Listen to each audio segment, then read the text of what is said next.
With no releases I was planning to pick up in August, it was a good time to catch up on JRPGs I'd put aside to play newer releases, at least for the most part, as I only ended up with a bit of gaming time as I tried to get ahead on other things like posts and recordings for videos. I did finally get back to both games I've been playing since January, Persona 2 and Kingdom Hearts, to try and get them both finished by the end of the year, and I also dabbled in a few mobile and console expansions that piqued my interest. And of course, I couldn't help getting back into my favorite JRPG of this year so far. Although it was a relaxed August, I did manage to play a few things, so here are all the JRPGs I played in August.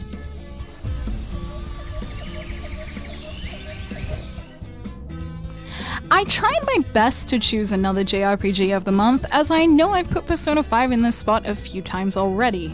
However, anything else I put here felt like I was lying to myself, as I really did enjoy Persona 5 most this month.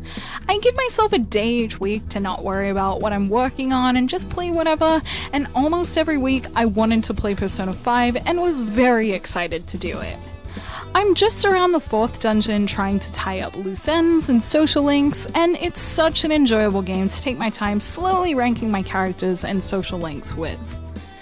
This month I also remembered that at the start of the year, part of my JRPG New Year's resolutions was to complete Persona 5 in English and Japanese for study, and well, I hadn't touched my Japanese save for months. But I started a new save and got back into my Japanese copy of Persona 5 on PS3. I think I'm still only in the first in-game week, but I'm already 7 hours in and am enjoying hearing the Japanese voice casts and trying to learn new Japanese words through one of my favorite games. One of the things I've had in my JRPG calendar for a while has been Sinualis' Nier Automata collaboration, one that promises two Yokotaro universes to meet and meld in an interesting way. Although it's hard for me to understand because it's in Japanese, the Automata event featured a bunch of story told by 2B in Sinualis' short dynamic mini-monologues, along with beautifully drawn versions of the main Nier cast and some iconic enemies from the console game that made it cool as a fan of both series. If Sinualis is ever localized, may this enjoyable event come along with it.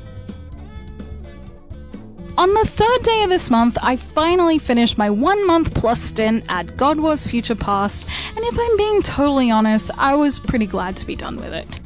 I didn't hate God Wars by any means, but its last chapter was very frustrating with its difficulty spike, and I definitely spent a few days just trying to get through the last boss. I look back at God Wars a bit more fondly now I've finished it, as I do think it's improved the way I play games because I had to think out of the box a lot. It probably won't be seeing any time in my Vita for a bit, but it was definitely a kind of challenge I haven't had for a while.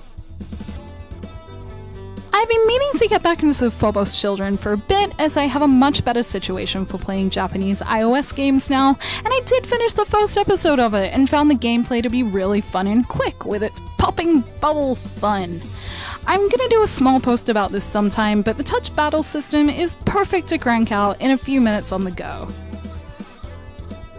Although there were no bikini girls to almost get me in trouble at work, I've been really enjoying Fire Emblem Heroes' recent generosity in giving heroes to all who play.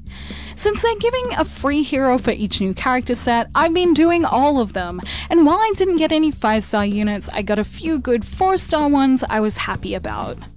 Apart from unit collecting, I didn't actually play Fire Emblem Heroes much this month, other than some auto battle at work, but the unit collection has been a good reminder that this exists and that it's good.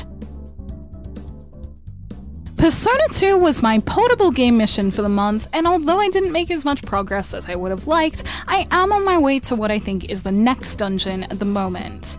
I had an exciting moment with it on the last day of August as I summoned my first few personas, something I surprisingly hadn't done 20 hours in playing it. I'm interested to see how playing it will feel with more persona power on my team, and I'm ready to solve its next riddle and get on with the story.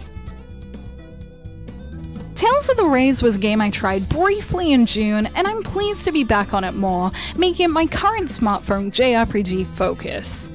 I like the combat just as much as I remembered, and it's great being able to actually understand the story. I understand the story language-wise, although I don't know the Tales characters that pop up in the story at all. So to me, characters like Yuri from Tales of Vesperia feel like all new characters, which is cool in a way. I'm hoping that, like Fire Emblem Heroes, the characters that I grow to like point me in the direction of good Tales games to try, because I really need an education in that series. So far, I'm enjoying Tales of the Rays with its swipe battles and minimaps a lot, and I hope the fun keeps going as I play. I didn't play Kingdom Hearts as much as I would have liked to this month, but I closed the keyhole in one world and I'm on my way to the next. I think I'm where I remembered the plot starting to pick up, and this is exciting for two reasons.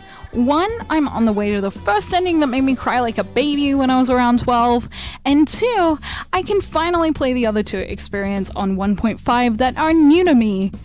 Kingdom Hearts has aged very well, so it's still fun to play, and I hope I get more time with it in September.